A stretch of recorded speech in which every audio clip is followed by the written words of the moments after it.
सबसे पहले मैं आप लोगों का बहुत बहुत धन्यवाद करता हूँ कि आप सब लोग आए हमारे बुलावे पर। और आज हमें अपनी फौजियों पर बहुत ज़्यादा गर्व है कि उन्होंने एक लाजवाब जवाब जो है वो पड़ोसी को इस बात का दिया है कि वो दोबारा बदतमीज़ी करने के लायक ना रहे।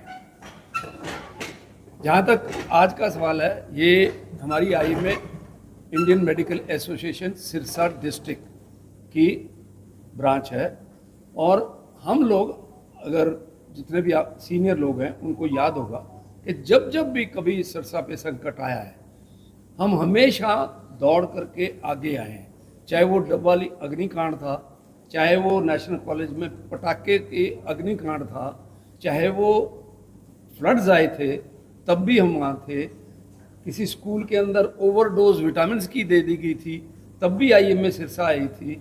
मतलब हमने कभी ये इंतज़ार नहीं किया कि कोई हमें बुलाएगा तब आएंगे। आज हम ये मानते हैं कि सिरसा एक बहुत सेंसिटिव जगह है, बहुत ही ज़्यादा सेंसिटिव जगह है, बॉर्डर से भी ज़्यादा दूर नहीं है और हमारी इंस्टॉलेशंस भी यहाँ पे काफ़ी हैं। तो हमने ये तय कर लिया है कि हम हर तरीके से किसी भी स्थिति के लिए पहले से तैयार मिलेंगे। हम चाहते हैं कि सरकार का, प्रशासन का और जनता का पूर्ण सहयोग किया जाए, उसमें कहीं कोई त्रुटि ना रहे।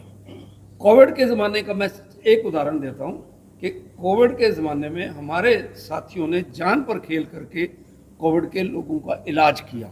और यही नहीं, सबसे बड़ी बात थी कि उस वक़्त खून की एक भी व्यक्ति को खून की कमी की वजह से मरने नहीं दिया।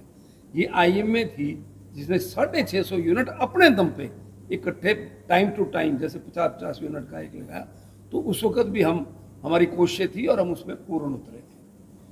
तो IMA सिरसा का एक पूरा इतिहास रहा है और उसके अंदर आप लोगों का सहयोग हमारे साथ बहुत ज़्यादा रहा है। जनता का बड़ा तगड़ा सहयोग रहा है, प्रशासन का बड़ा तगड़ा सहयोग रहा है और जब जब जिस चीज़ की भी सरकार रही है उनका भी बड़ा सहयोग रहा है। तो हम अपने आप को पहले से तैयार कर रहे हैं। हमें किसी की आवाज़ नहीं आई है, किसी ने हमें बुलाया नहीं है, लेकिन हम अपने आप को तैयार करके चल रहे हैं। और डॉक्टर मेहता ने एक प्लान तैयार किया हुआ है, इसमें समय समय के साथ तरमीम की जाएगी, इसमें चेंजेस किए जाएंगे, जैसे प्रशासन चाहेगा, सरकार चाहेगी या जनता की आवाज़ उठेगी तो उस तरीके से करते जाएंगे। तो इसके तहत हम लोगों ने जो कमेटी जो बनाई है, जो डायरेक्टली एडमिनिस्ट्रेशन के साथ जो लिंकअप करेगी, बहुत छोटी सी कमेटी है, 4 मेंबरों की है। उसमें doctor GK Agarwal, doctor SP Sharma, doctor Viresh Bhushan और मैं है ना, हम लोग वो कमेटी में उनके साथ जुड़ेंगे। तो जैसे जैसे जो जो उनकी तरफ से आता रहता है, जो हमें मिलेगी, हम आगे उसको लिंकअप करके उसका रिस्पॉन्स और वो सब तैयार है। और जैसे सर ने बताया कि हम अपनी गाड़ियों में, तो हम अपनी जो गाड़ियां हैं हम चलती फिरती एम्बुलेंस बना लेंगे। यहीं कहाँ हमें रास्ते में कुछ मिलता है तो हम इतना उसको फर्स्ट एड दे के उसको उस पॉइंट तक पहुंचा। सेकेंडली, संजीवनी हॉस्पिटल हमने बेस बनाया ही हुआ है और जरूरत पड़ेगी तो हम शहर के सारे हॉस्पिटल, जितने भी हॉस्पिटल, संजीवनी हॉस्पिटल एक बार बेस बनाया है, अगर जरूरत पड़ेगी हम शहर के जितने हॉस्पिटल है, जितने होती हैं, हम सारे इस चीज में लगा देंगे। उस टाइम तक हम कोई भी इलेक्टिव प्रोसीजर हमारे किसी भी हॉस्पिटल में नहीं किया जाएगा। इमरजेंसी प्रोसीजर लिए जाएंगे और सिर्फ प्रशासन के साथ मिलकर और हम इस विपदा को उनके साथ खड़े हैं और जो आएगा वो हम लोग। Doctor Gaurav Mehta, president district Sirsa, IMA Sirsa. सभी तो आप सभी को बहुत बहुत धन्यवाद, आप सभी आए। सबसे पहले तो मैं इंडियन आर्मी को सल्यूट करना चाहता हूं कि पहलगाम अटैक के बाद उन्होंने जो मिशन सिंदूर किया देश के लिए बहुत ही अच्छा था। मिशन सिंदूर में पाकिस्तान पर 9 जगह पर 24 मिसाइलें दागी गई। ये सारी की सारी जो भी जगहें थी, 9 की 9 ये आतंकी अड्डे थे। सेना ने यह सुनिश्चित किया कि कोई भी आम जनता का नुकसान ना हो, सिर्फ आतंकियों पर ही हमला किया जाए। लेकिन अब जैसा माहौल बन रहा है, लग रहा है पाकिस्तान युद्ध की तरफ जा रहा है। हम नहीं चाहते युद्ध हो, लेकिन अगर युद्ध हुआ तो Indian IMA Sirsa, Indian army administration व आम जनता के साथ। हमने कल एक आपातकालीन मीटिंग बुलाई IMA हाउस में। वहाँ सारा ग्राउंड वर्क करके हमने यह फैसला लिया कि अगर इंडिया पाकिस्तान की वार हुई तो वार के विक्टिम का इलाज फ्री में होगा, बिल्कुल फ्री होगा, कोई चार्ज नहीं लिए जाएंगे। एक कमेटी का गठन कर दिया गया है। उस कमेटी में सारे सीनियर जूनियर अलग अलग स्पेशलिटी के लोग हैं। उस कमेटी में अगर वार हुई, वार विक्टिम को जल्द से जल्द अच्छे से अच्छा इलाज और फ्री इलाज मिले, यह सुनिश्चित करेगी वह कमेटी। बाकी जो भी समय पे चेंज होएगा वो करते रहेंगे। हमारा रोड मैप बिल्कुल तैयार है। करना चाहूँगा कि जितने हमारे हॉस्पिटल्स हैं, जैसे कि हमारा ये जो डिज़ास्टर मैनेजमेंट प्लान होता है, उसके अंदर एक चीज़ होती है कि सबसे पहले आप अपना बचाव करोगे तभी आप दूसरे का बचाव कर सकते हो। तो इसके लिए सभी मेंबर्स को कह दिया गया है कि अपने अपने हॉस्पिटल में ड्रिल्स करेंगे ये, ताकि इनको पता हो कि इन्होंने कैसे बचना है, ताकि ये किसी और की भी हेल्प कर सके। बिल्कुल। सेकंड, हमने एक डिसीजन और लिया है कि हर एक डॉक्टर अपने अपनी गाड़ी के अंदर कोई ना कोई फर्स्ट एड किट या इस तरह की स्प्लिंटेज या बैंडेजेस या इस तरह की चीज़ें, कॉटन वगैरह रखेगा, ताकि अगर रास्ते में मान लो कहीं जा रहा है और इस तरह का हादसा हो जाता है कोई, तो वहाँ पे भी वो मिलजुल के हेल्प कर सके। हम कहीं भी एडमिनिस्ट्रेशन के हम अगेंस्ट नहीं जाएंगे, जो भी एडमिनिस्ट्रेशन कहेगी उसी तरह किया जाएगा। प्राइमरीली जैसे डॉक्टर शर्मा ने कहा है, सिविल सर्जन हेड ऐसे रहेंगे, वहाँ पे जो भी ट्रायज होगी उसके बाद वो कहते हैं कि मेरे को सर्जन की ज़रूरत है, तो हमारी तरफ से सर्जन प्रोवाइड कर दिया जाएगा। वो कहते हैं हमारे को ऑपरेशन थिएटर की ज़रूरत है, तो हमारी तरफ से जैसे संजीवनी हॉस्पिटल है वहाँ का थिएटर दे दिया जाएगा। वो कहते हैं बेहोशी का डॉक्टर हमारे पास कमी हो गई है, बहुत ज़्यादा भीड़ हो सकती है, तो बेहोशी का डॉक्टर जो भी वो चाहेंगे, और जो भी हमारे हॉस्पिटल के अंदर जैसे संजीवनी हॉस्पिटल के अंदर जो बेस हॉस्पिटल है, वहाँ पे अगर कोई भी दवाई लगती है, कोई भी उसको कोई ट्यूबिंग लगती है, कुछ लगता है, वो सारा फ्री ऑफ कॉस्ट होगा। ब्लड बैंक डॉक्टर साहब के अंडर है, तो डॉक्टर साहब ने आपको बता ही दिया कि ब्लड के पहले भी कभी कमी नहीं होने देते, और अब भी इन्होंने अपने वॉलंटियर्स जो हैं वो चिन्हित कर लिए हैं कि अगर ज़रूरत पड़े तो कहाँ कहाँ पे हम ब्लड कैंप लगा के ब्लड की पूर्ति कर सकते हैं। वो सिर्फ हमारे लिए नहीं होगी, अगर फौजी अस्पताल में, कहीं मिलिट्री हॉस्पिटल में ब्लड की ज़रूरत होगी तो हमारे जो वॉलंटियर्स हैं, जो पब्लिक के वॉलंटियर्स हैं, जो यहाँ के ब्लड डोनेट करेंगे, उनको भी आगे दे दिया जाएगा। देखिए, ऐसा है, जहाँ तक अवेयरनेस का सवाल है, कल सिविल डिफेंस की मॉक ड्रिल हुई, ठीक है, पहला टाइम है, इसलिए मतलब लोग इतने आदी नहीं हैं। हम लोग भी अपने तौर पर अपने मेंबर्स को, अपने उनको तैयार कर रहे हैं कि भी आप अपनी मॉक ड्रिल करके देख लें, करके देख लें, और जगह सुनिश्चित कर लें कि कहाँ आपको रुकना है, कहाँ बैठना है, कहाँ उठना है, in case of any emergency. ठीक है, हाँ जी बताइए आप। एक आम आदमी जो है, अगर आप चाहें कि आप किस तरह से तैयार होना चाहते हैं, तो कुछ एक बेसिक बातें हैं जो कि आपको सोचनी चाहिए। बॉम्ब ब्लास्ट अगर कहीं पे भी होता है तो 2 या 3 तरह की इंजरीज जो हैं वो कॉमन होती हैं।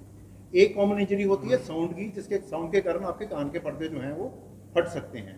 दूसरी इंजरीज होती हैं कि आप बहुत नज़दीक हो उसके, तो आपको अपना जो उसका प्रेशर होता है, उस प्रेशर के कारण आपके जो अंदर के इंटरनल ऑर्गन्स होते हैं वो फट जाते हैं, तो उसके कारण इंटरनल इंजरीज हो जाती हैं। तीसरा होता है स्प्लिंटर इंजरीज, कि आप कहीं पे खड़े हैं और बम के कारण कोई दरवाजे का कोना निकला, कुछ निकला, वो आपके आके लगा, तो आपको 3 इंजरीज के ऊपर मेन नहीं ध्यान देना है। तो हम सबसे पहले ये करते हैं, कोई बॉम्ब ब्लास्ट का जैसे कोई सायरन होता है, हमें को पता है कि प्लेन्स आ रहे हैं, तो अपने आप को सुरक्षित कैसे रखना है। कोई भी आपके घर के अंदर, अगर घर के अंदर हैं तो कोई टेबल वगैरह है उसको दीवार के साथ लगा लीजिए जहाँ पे आपकी बीम हो, और वो खिड़की से दूर हो, शीशे का कोई भी सामान उसके आसपास नहीं होना चाहिए। उसके नीचे आप अपने कानों को बंद करके बैठ जाइए, किसी कोने में लेना आपने, तो वो आपने उसको बैठना है। दूसरी इंजरी जो होती है वो आपके झटके के साथ नेक की इंजरी होती है, तो कोशिश कीजिए ऐसे पकड़ें अपने गर्दन को और कान को बंद कर लें, ताकि नेक की वो इंजरी ना हो। हमने वाइटल ऑर्गन बचाने हैं, गर्दन है जिसके अंदर हमारी चल रही है, सिर है जिसको हमने टेबल के नीचे कर लिया ताकि हमारे ऊपर कोई चीज़ ना गिरे, कानों को हमने बंद कर लिया, और मुंह को ओपन रखना है। मुंह को ओपन रखने का मतलब होता है कि जो एयर प्रेशर है वो आपका संतुलित रहता है बॉडी और अंदर का, ताकि आपको कोई अंदर नुकसान नहीं होता। देखिए, मैं बताऊँगा आपको, वो कर रहे हैं। और जहाँ तक सिरसा का सवाल है, तो सिरसा अकेला सिरसा नहीं है, डबल इंक्लूडेड है, एलनाबाद इंक्लूडेड है, क्योंकि अगर कोई भी कैजुअलिटी उस साइड होती है तो वो फर्स्ट एड के लिए तो एलनाबाद है, लेकिन जो एक्स्ट्रा कोई ऐसी इमरजेंसी हो जाएगी जो शहर की ज़रूरत है, तो वो यहाँ आएंगे। इसी तरह डबल ही है, हम दोनों को, उनको भी कोऑर्डिनेट करेंगे कि भी उनकी ब्रांच का भी सिस्टम जैसे हमने बनाया वैसे ही करेंगे। और आईएमए सिरसा की सबसे बड़ी बात यह है कि ये पूरी कोशिश करेंगे हमारे मेंबर्स कि अपने पैर पे खुद खड़े हों। फाइनेंसिस के लिए हम किसी के पास ना जाएं, हम अपने आप जो कंट्रीब्यूट होगा वो खुद कंट्रीब्यूट करके एक फंड बना करके चलेंगे। मुख्यमंत्री कि जैसे कल की मीटिंग में हमने एक ऐसी कमेटी गठन कर ली है जिसमें हमें जो 2 कोऑर्डिनेटर्स हमने बना लिए, 4 कोऑर्डिनेटर्स ना तो 4 कोऑर्डिनेटर्स बनाए जिनका संबंध डायरेक्ट एडमिनिस्ट्रेशन से, जिला प्रशासन से प्लस सीएमओ साहब से होगा, क्योंकि अल्टीमेटली सीएमओ साहब ने हमें निर्देश देंगे। हमने अपनी तरफ से, सिविल हॉस्पिटल तो है ही, हमने अपनी तरफ से संजीवनी हॉस्पिटल को बेस हॉस्पिटल रिकग्नाइज कर दिया कि सारे हमारे पेशेंट्स वहाँ जाएंगे। और जैसा कि डॉक्टर साहब ने बताया कि जो उनकी ट्रीटमेंट का जो भी इलाज होगा, जो भी खर्चा आएगा, वो आईएमए बियर करेगी, आईएमए बियर करेगी, मेंबर्स बियर करेंगे, वो टोटल फ्री होएगा, इररिस्पेक्टिव के भी किसी का कितना खर्च आता है वो नहीं। तो हमने वो जो कोऑर्डिनेटर्स है उसमें हमने different specialities, surgeons, orthopaedic surgeons, plastic surgeons, neuro surgeons, dental surgeons, physicians, paediatricians, all specialities plus ambulances and blood bank. Most important है जो ब्लड बैंक और जो है एम्बुलेंसेज, उनका सबका हमने एक ऐसे प्लान आउट कर लिया कि कब किसने किसको कांटेक्ट करना। तो जैसे ही प्रशासन से हमें कॉल आएगी कोऑर्डिनेटर्स को, हम आगे अपनी चेन को मोबिलाइज कर देंगे। और बिना, हम चाहते हैं कि बिना कोई वक्त खोए जो पेशेंट आया है, जो इंजर्ड है या जो जिस भी हालत में, उसको जल्दी से जल्दी उसको ट्रीटमेंट मिलना शुरू।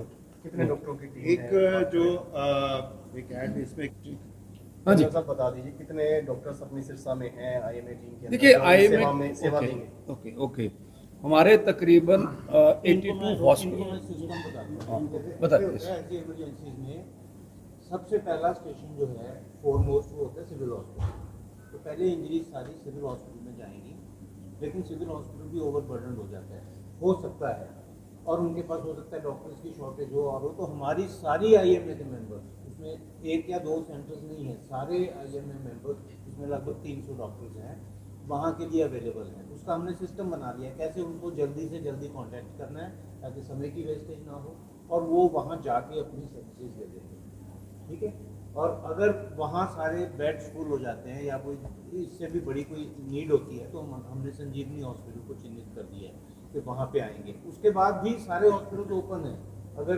ऐसी ही नौबत आती है तो सभी हॉस्पिटल इसके लिए तैयार भी हैं खुलेंगे। ठीक है, तो इसमें 1 या 2 मेंबर्स का नहीं है, ये सारी आईएमए की तरफ से हमारी ऑफर है। सिर्फ आईएमए ही कर रहा है या प्रदेश में और भी आईएमए की टीमें बाकी सब जिलों कर में रही है अपने लेवल। हमारे रहते आप बेरोजगार क्यों हैं? सरकारी नौकरी की सबसे अच्छी तैयारी, सबसे अच्छे अध्यापक, सबसे कम फीस, हरियाणा का नंबर 1 कोचिंग सेंटर ICS